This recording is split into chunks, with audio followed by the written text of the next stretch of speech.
Yo, what's up? Welcome to season 2 of the Batten Podcast. I'm on my way right now to West Virginia to go interview one of my close friends, one of my brothers from another mother, that mother being Mother Army. I think you guys are in for a treat. I'm so excited for you. So excited for season 2 of the Batten Podcast. Stand by, it's going to be good.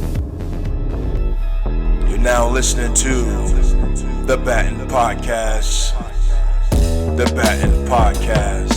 Bless God, the devil's a liar, God's throw higher. 24/7 connection, no phone wire. Just talk to him, he hears you. Remember with Jesus' eyes, the devil plots I see through. No need to. Yo, welcome to the Batten Podcast, where we build mental resilience, fortitude, and faith through encouraging spiritual growth and maturity. My name is DJB, and I'm so glad you're joining us today. Welcome to season 2 of the Batten Podcast. I'm with my brother from another mother. We've been through a lot together. I call him Morey, but it's Nate Morey. And man, I'm glad to have you on the show. Thanks for having me. So we're going to be talking about mental resilience. Dude, you're one of the hardest dudes I know, and so I had to take advantage of the opportunity to invite you on. So, speaking of, like, we've been through training together, we've done a lot. So I know you very well, but the village, they don't really know you that well. So I'm just gonna like call out a few things on your resume, what you've done, and we'll just go from there. So you joined the Navy, you was a deep sea diver, you went through BUD/S to be a Navy SEAL. We'll talk a little bit about that. You was a river guide for a few years. You joined the Army, went through selections to be a Green Beret. Which is crazy, but you did it anyway. And then you joined the National Guard, the Army National Guard, to become a forward observer. You joined, so when you went from a forward observer, you joined the good side, and you became a scout. Mm-hmm. And that's when you and I met. And then now you're retired military. Yep. And dude, I'm gonna miss you. I'm a tear right now, but. Yeah, man. So you've done a lot in your military career and just in life in general. And dude, can you just like tell us a little bit about your military journey and what got you started? Yeah, I mean, a lot can happen in 20 years, that's for sure. It's over 20 years, but no, I was a Navy brat. Both my parents were Navy. My dad was a SEAL. I kind of grew up around the community. So I kind of grew up with everybody asking me, are you going to do what your dad does? And what are you going to say, right? Yeah. So, yeah, that was my mindset when I was leaving high school, was to go become a SEAL. And, like, it was really more of a check that box, mm-hmm. you know, mm-hmm. fill my father's shoes type of thing. Yeah. As a young man, prove myself. Mm-hmm. So I did. I went and delayed entry, and ended up breaking my arm before I was supposed to ship off. So I had a little bit of time, and I only bring that up because in my time when I had my arm in a cast, I did a ultra marathon. My dad was doing ultra marathons a lot during that time. Mm-hmm. So I did one with him. It was called the Mountain Mascus 50 miler. And wait, what? It's called the Mountain Mascus 50 miler. 50 miler, yeah. And it's in trails. It's in like Western Virginia. My goodness. Yeah, it's rough. It's rough. 50 miles. You had me it's right a there. rough run. Yeah. Takes all day. Get that much. It would take me all month, but okay. I don't know. We were talking a little earlier, and I'd say that's probably the beginning of my resilience. Okay. You know, I had done distance running and things, but nothing to that magnitude. Wow. So as a young man, and you know, you get in those races, and there's some people that do a lot of those, mm-hmm. and some of them are, you know, older. Yeah. And it's Yeah. it's a reality check for a young man who's used to going these fast runs and not, you know, breaking down to get passed by an person that you probably wouldn't expect to get passed by. So, Man, wait. Yeah. So you're saying that the older you get, that's not an excuse? right? Yeah, I am saying that because I've been impressed by a lot of senior citizens. I'll Wow. say that. Yeah. Man, that's crazy. So, what drew you to the military? I know you said your dad did. Was there anything else besides mom and dad just following that footstep? I think just it was just the culture I was brought up in. Okay. That was respected more than like a college degree or Yeah. you know. Dude, I wanted to go to the military immediately after high school. But for me, I also had football going for me too. So it was like, I'm going to take advantage of this football scholarship. So I did that. That's actually what led me up here to West Virginia. And then I was approached by a recruiter, a Marine recruiter, and I thought, okay, yeah, I'll do it. Now, picture me with dreads, sitting on the back of my truck, Right. and he comes up in and he's talking to us. He's talking to us, and my wife is pregnant with our oldest child. And in the middle of me talking to this recruit, like I'm trying to be all cool, I'm the hot shot, and I fell backwards in my truck. Yeah. Nice. I didn't join right away. I did not join. All right, so here's a silly question for you. I usually ask a silly question whenever I'm interviewing somebody to hire them or not, whatever, just to kind of throw them off their game, see what they're about. Okay. If you discovered a new species of animal, what would you name it? Going with that one. A new species of animal. I'm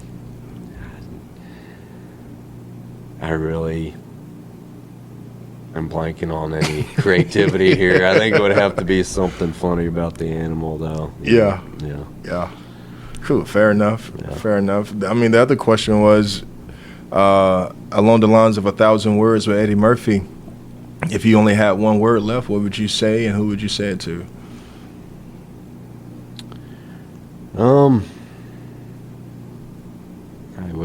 I would probably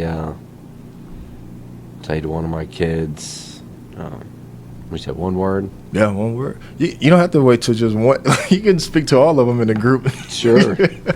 All right, choose my favorite. I'm not gonna say which one that is. No. Everybody has a favorite, huh? Right, no. No. The little girl. Just kidding. I think I would. I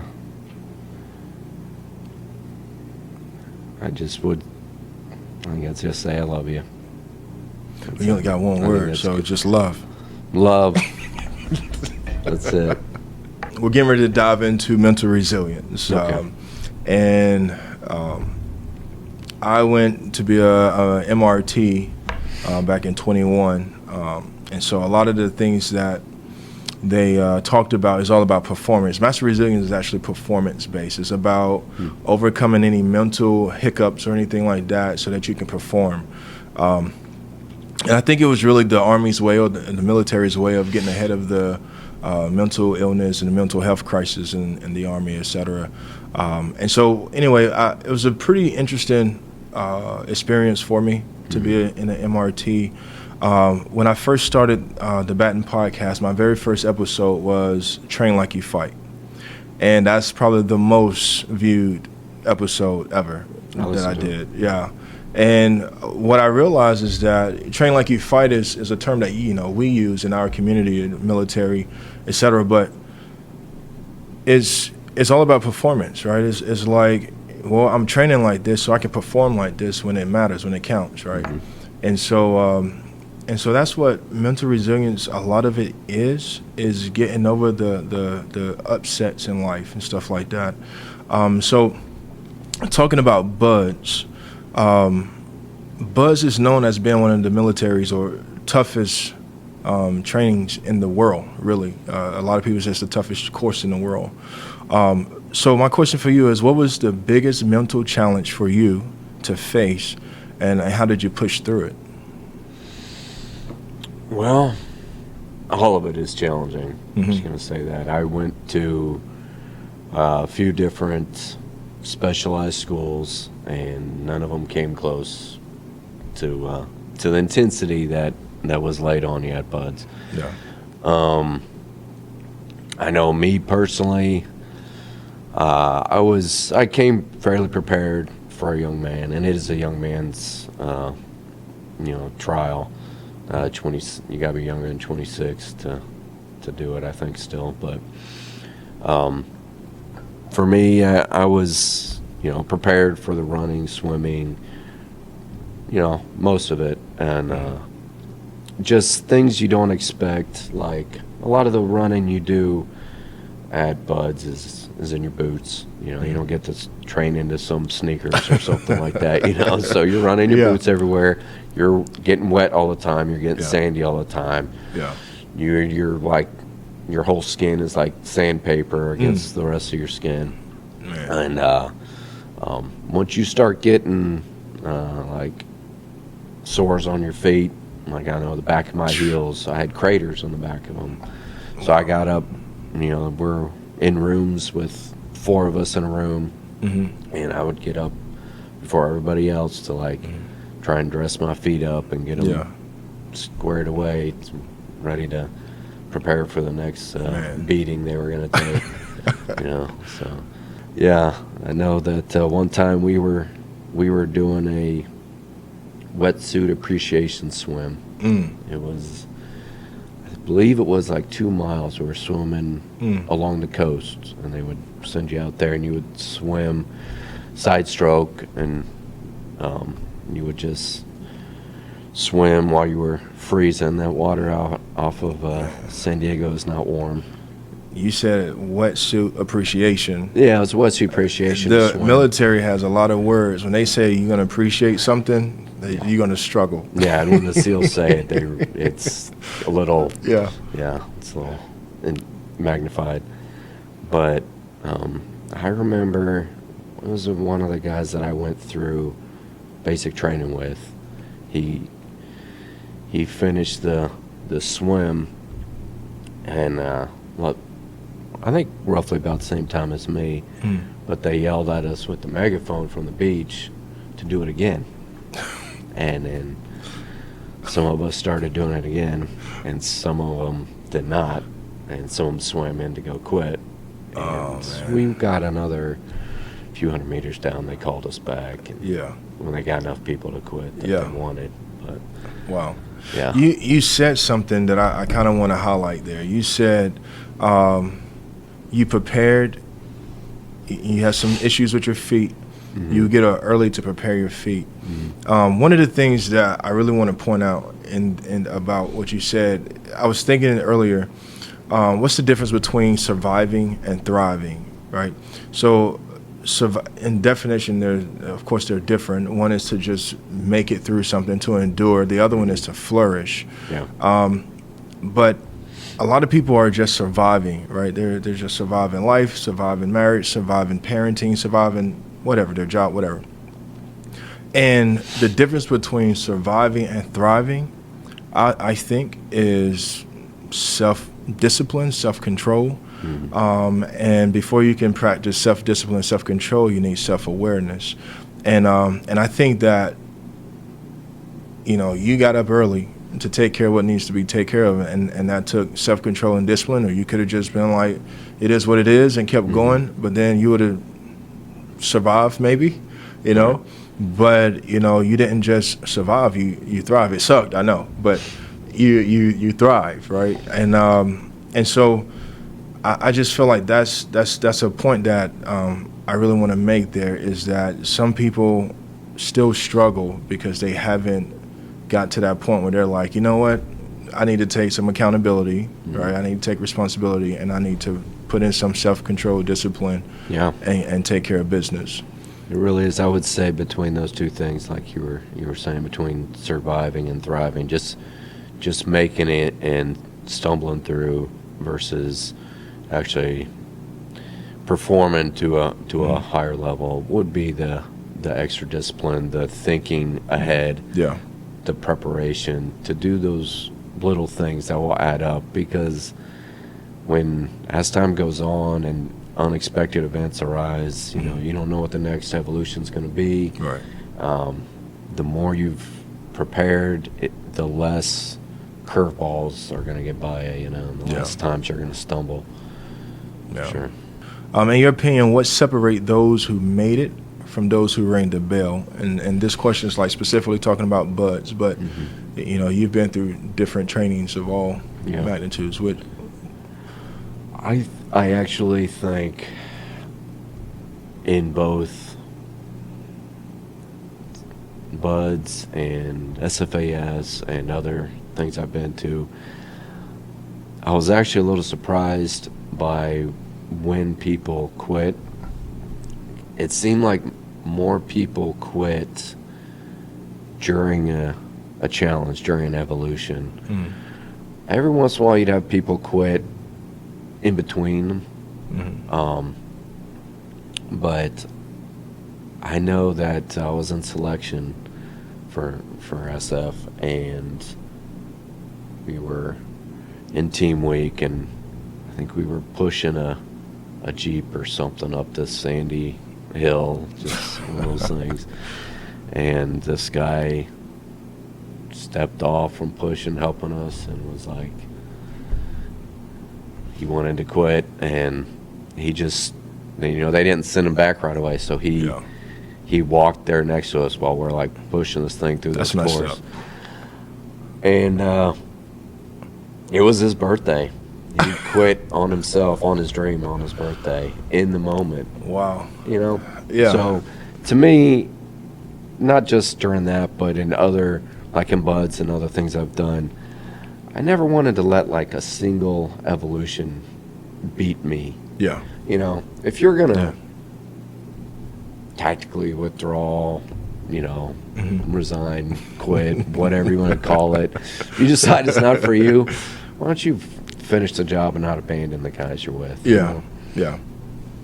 We're going to transition into adapting these skills and the things that you acquired in military. We're going to apply those things to life battles, right? Because a lot of life is a battle. And so to be able to take what we learned from one area and apply it to another is actually wisdom. But let's see, you made it through Special Forces. You went through Special Force selection, I should say. And at the end there, you chose to leave. It was later when I went through airborne school after selection and went through the Q course for a while. But I just started to have, we got pregnant with my first kid. And just my outlook and life experiences made me not want to be gone at that higher activity level, gone as much as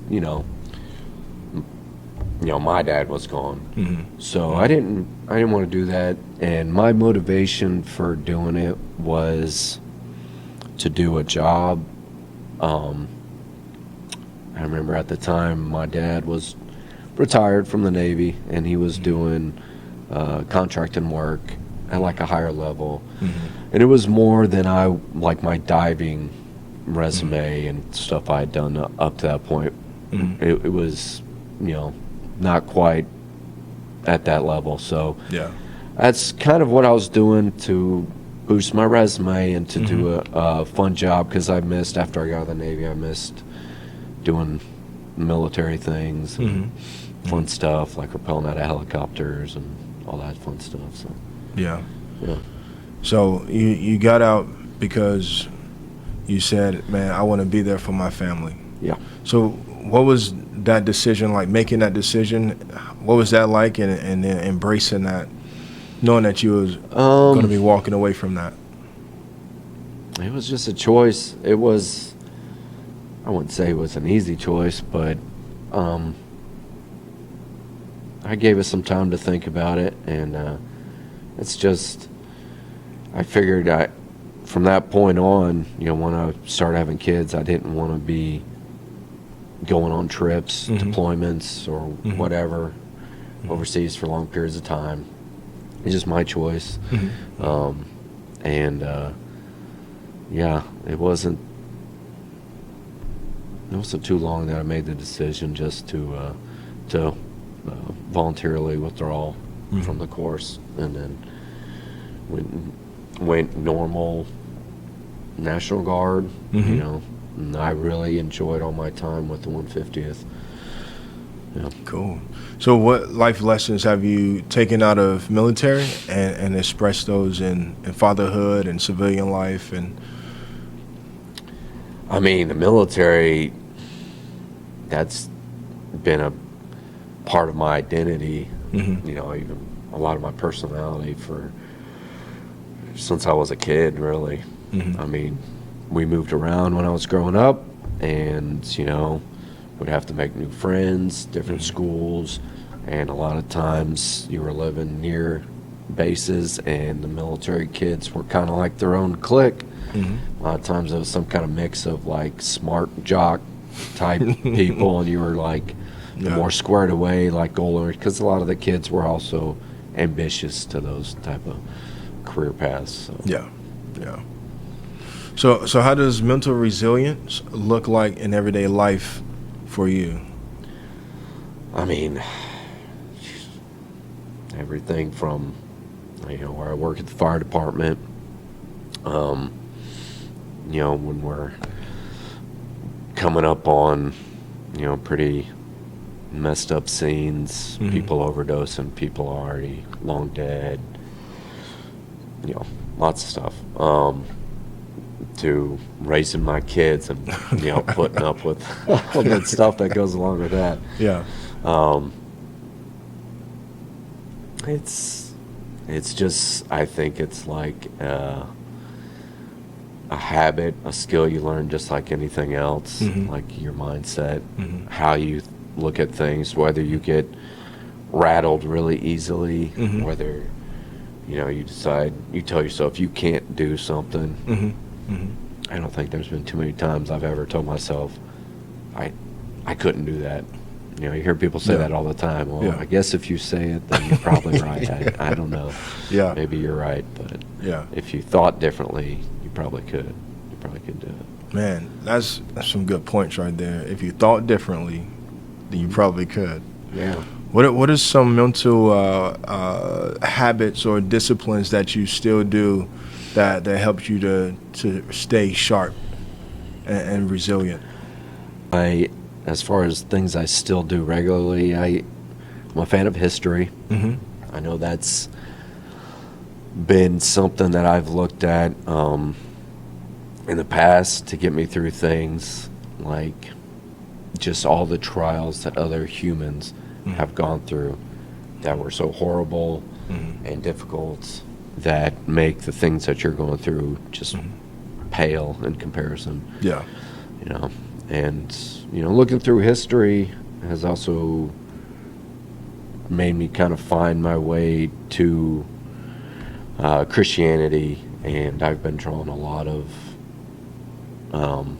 new outlooks on life from having this new faith, you know. So that's good, because my next question was how has your faith, if it did back then or if it does now, how does your faith contribute to your mental resilience, your mental resolve? Well, I think especially, I mean, when I was younger, and it's just you,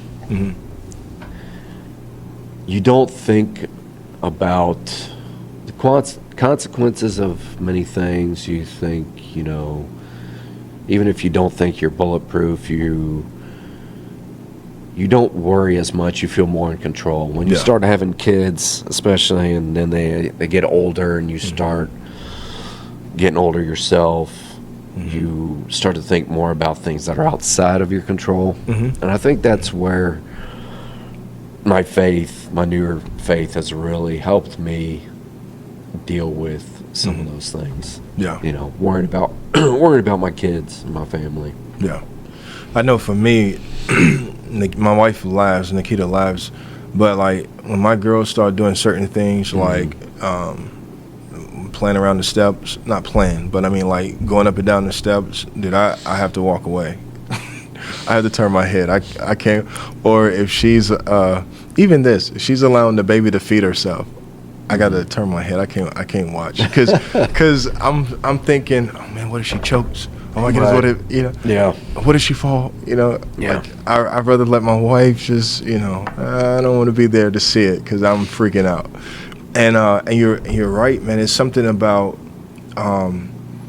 when you can put your faith in God, in Jesus, and trust that He got you. When we were overseas,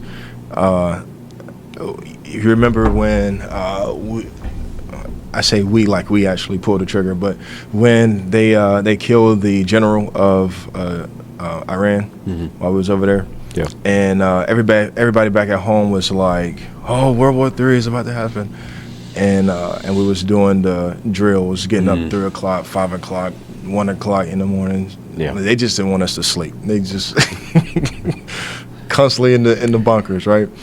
And then they issued a light discipline rule there, and you can walk around with headlights or whatever. And we only had that one little red light that we could use that was like for the whole camp. But on my way back from one of the towers, it was middle of the night, and you know how big the dogs are there, and they would come and go as they please. And I think somebody had said maybe one of the locals had turned that was within the camp. So anyway, I got all these things in my mind, and I'm walking back, and you know how much the NVG suck. And so I just put them in my pocket and just kept walking. And I heard this rustling behind me, and you know, the fear of flight, it's just a natural thing. Sure. Well, something in me was like, run, run. And dude, so I got really scared. I did. The spirit of fear tried to come over. There's a difference between being afraid and then the spirit of fear. Being afraid is like, it's a natural, goodness, but then you have the courage to come over that. The spirit of fear is like the complete opposite. It comes on you. It's like something is literally on you, and you. The spirit of fear results in lack of discipline. You do things, the spirit of the moment. You don't make sound decisions. Like that right there is the spirit of. So, anyway, my thought was, they got me. I'm done, right? So I knew that wasn't my thought. It's the spirit of fear, and but immediately when that happened, the Lord said, "Why are you afraid? If you were with 4 of your buddies, you probably would have went and go see what that was." It may happen instantly. Like as soon as I felt that pumping in my chest, he was like, "Why are you afraid?" So he said, "You think you're alone. You're never alone. As long as I'm with you and I'm the host of all of heaven's army. All of heaven's army is with you. You're never by yourself." And he said, from this moment forward, they can be afraid, but you cannot be afraid. And I felt his presence with me that day, dude. And the rest of the time that we were over there, I never felt alone, no matter how crazy it was, no matter how much we were out and about. I never felt like I was by myself, and I never experienced fear, to be quite honest with you, like that over there again, because he's with us. His word says he'll never leave us nor forsake us. And you brought up this scripture earlier, Isaiah 40, that talks about those who wait upon the Lord, right? The Lord shall renew their strength. They shall mount up with wings as eagles. They shall run and not be weary, and they shall walk and not grow faint. And you talked about how much that meant to you. Yeah, we were talking a little bit about like when your resilience started to really kick in, and I think that was about the time I was really starting to develop mine. Even prior to the military, and it was that first ultra marathon that I did with my dad, and they had scriptures written up along the route, and that was the one you saw a lot. It's in Isaiah 40. Cool.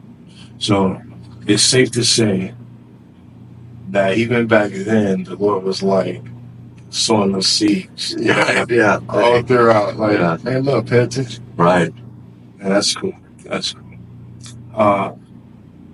So we're gonna start bringing this thing to a close. So for the listeners out there, for someone who's struggling to endure a tough situation, like I said, we survive marriages, parenthood, we survive life, our jobs, whatever. People are struggling. What would you tell them in this tough season? What would you share with them? What advice would you give? As far as resilience goes, I think it really comes down to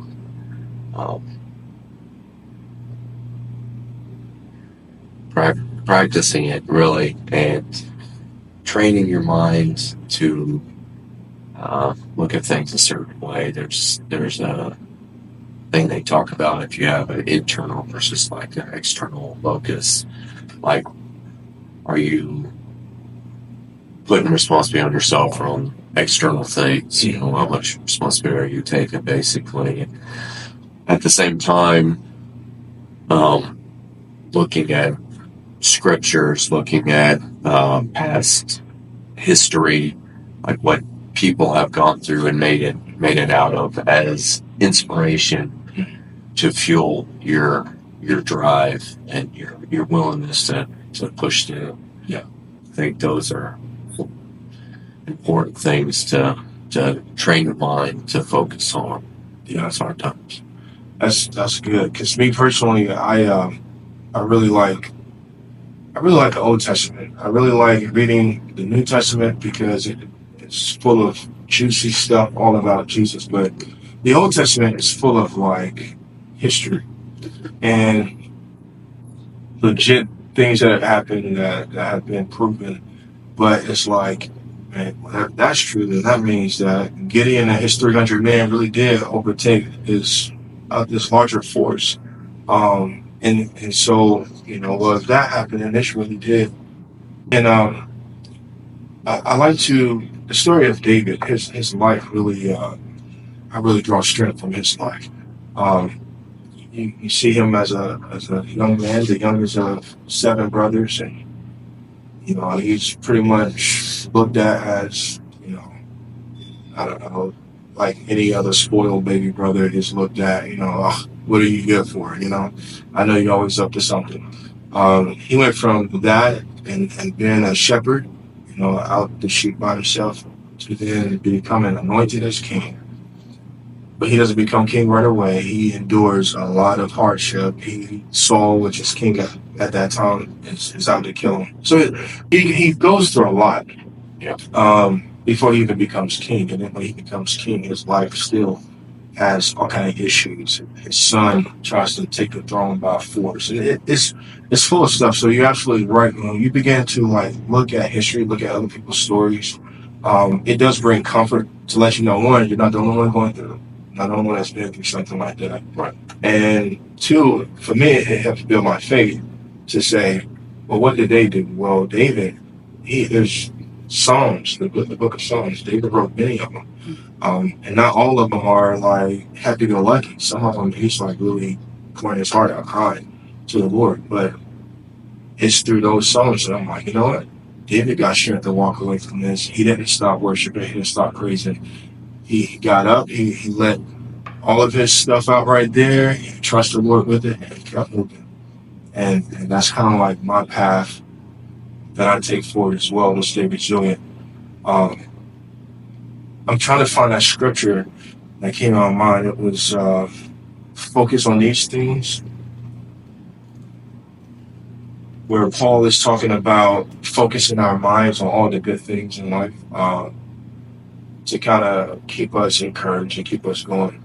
Philippians 4:8. I wish I had my Bible in front of me. It'd be a lot easier. I'm just going to read a little bit of what he says. Here says, finally, brethren, whatsoever things are true, whatsoever things are honest, whatsoever things are just, whatsoever things are pure, whatsoever things are lovely, whatsoever things are good, or a good report, if there be any virtue or if there be any praise, think on these things. So basically, you said train your mind. How do we train our mind? Focus on the good things. MRT says you focus on the silver lining, right? Like focus, hunt the good stuff. Hunt the good stuff. Well, here's my last question. If you could leave the audience with one core principle on mental fortitude, like one core principle, what would it be? I mean, that's kind of a blessing of going through hard times when you're young, because you can draw on that experience and say, hey, this is nothing as bad as what I've seen before or what other people have seen. So I would say use that to give yourself confidence to push through and do what you have to do. Okay. Yeah. Cool. Sounds good. It's a wrap. All right, man. Bro, I appreciate you coming out and doing this with me. I know it's late, so I heard, bro. Thank you. Thanks, man. I never left. Yeah. I never left. It's funny how tomorrow ain't promised, but forever is. I'm all about the long game, counting dividends. No, ain't gonna live forever, but my seed will. I just wanna be here to support him if it's the Lord's will. Red beans and rice, now that's a good meal. It's nothing like a shopping trip down at the Goodwill. Whatever it takes by any means necessary. My kids receive more love than February. And every birthday and every holiday, I'm making up for lost time for when I went away. Who said it was easy? I just never been a coward. There's more to a revolution than screaming black power, perpetuating generational